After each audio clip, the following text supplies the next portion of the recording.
Recent weeks have seen the worst escalation of violence between Israel and Hamas since the 2014 war on Gaza. Israel targeted Hamas military bases after an Israeli soldier was shot dead by a Palestinian sniper on July the 20th. Hamas responded by firing rockets towards Israel, most of which were intercepted by Israel's Iron Dome defense system.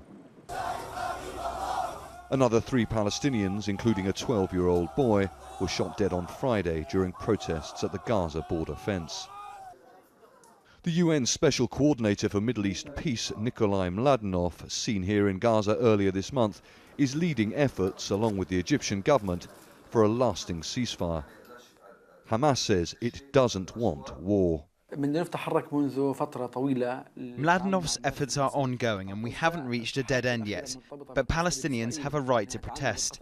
The Israelis are the aggressors and the resistance has a right to defend and retaliate. To calm the situation, the siege should be completely lifted without delay. There are 13 different armed groups in Gaza. Islamic Jihad is the second most powerful.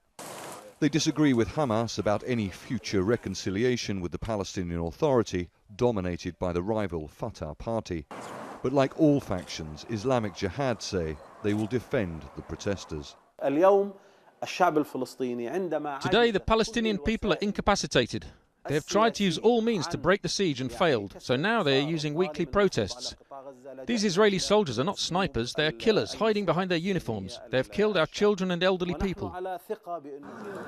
The Israeli government has been under increasing pressure from some politicians. They're urging a large-scale military operation against Hamas and the various armed factions in Gaza after fires started by incendiary-carrying balloons and kites burnt crops and land. Palestinian protesters have launched far fewer of the balloons carrying burning rags in recent days. Mediation efforts led by the United Nations Middle East Peace Envoy and Egypt continue, and the standoff between Hamas and Israel goes on.